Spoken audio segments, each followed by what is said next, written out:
Je voudrais d'abord remercier les autorités administratives, le gouverneur de la région de Matam, les préfets, les sous-préfets pour la parfaite organisation de ce CRD que nous avons bien voulu tenir ici dans la région de Matam, dans le département de Kanel, mais également dans la commune de Sémé. Je le disais tantôt que le choix de la région de Matam n'est pas un choix fortuit, pour la simple et bonne raison. Nous avons dans nos statistiques que pour l'année 2021, depuis le début du déclenchement des feux de brousse, la région de Matam vient en tête en termes de surface brûlée. C'est la raison pour laquelle nous avons voulu être à proximité des populations, pour les parler, pour les sensibiliser davantage, dans le sens de la nécessité d'engager cette lutte de manière coordonnée pour assurer son efficacité, pour permettre bien entendu de préserver cette biomasse importante, cette quantité importante de fourrage à la suite d'une pluviométrie par endroits extrêmement abondante. Comme nous avons dans notre agenda du ministère de l'Environnement et du Développement durable, chaque année nous menons une campagne dans des périodes similaires, une campagne importante de lutte contre les feux de brousse en mobilisant les moyens à notre disposition, que ce soit le matériel, les humains, bien entendu en assurant toute la coordination, en faisant ce qu'on appelle l'entraide entre les différentes régions, l'entraide entre les différents départements, à chaque fois que des feux se déclenchent, bien entendu de manière imprévisible.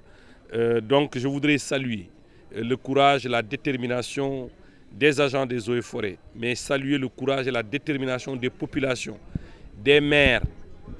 qui ont cette compétence transférée consistant bien entendu à la gestion de l'environnement. Je pense également qu'une mesure forte vient d'être prise par son Excellence Monsieur le Président de la République. Il a demandé à ce que nous nous remobilisions avec les moyens à nos dispositions, en faisant les coordinations avec les autorités administratives, pour que, au niveau des comités villageois, au niveau de toute la jeunesse active, pour que nous puissions faire face de manière efficace aux feux qui se déclenchent, comme je le dis tantôt, de manière sporadique, de manière intempestive, de manière imprévisible. Donc, nous avons la claire conscience que des moyens supplémentaires sont nécessaires. C'est la raison pour laquelle le président de la République a décidé, dans le cadre du programme d'équipement du ministère de l'Environnement et des établissements classés, de donner une enveloppe de 45 milliards de francs CFA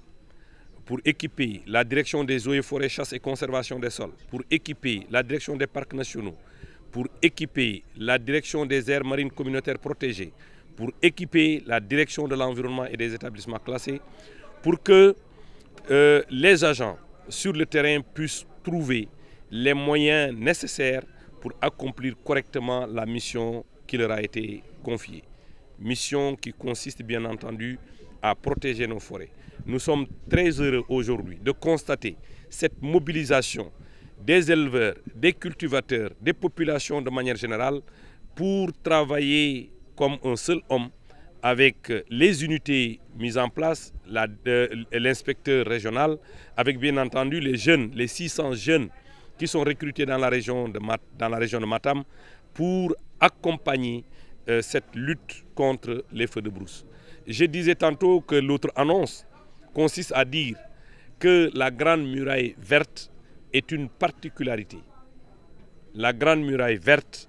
n'est pas seulement un rideau où on doit reboiser et avoir un rideau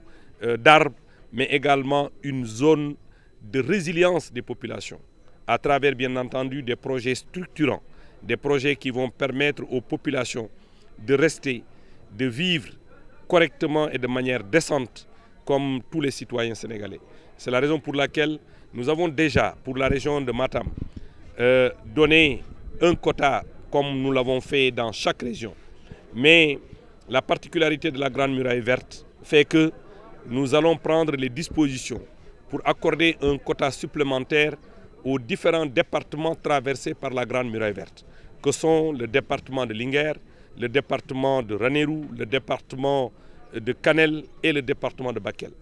Parce que dans ces différents départements, il y a matière, il y a lieu de renforcer les effectifs pour que notre ambition pour la Grande Muraille, ambition clairement affichée, clairement indiquée par son Excellence, Monsieur le Président de la République, puisse être une réalité au grand bénéfice des populations sénégalaises.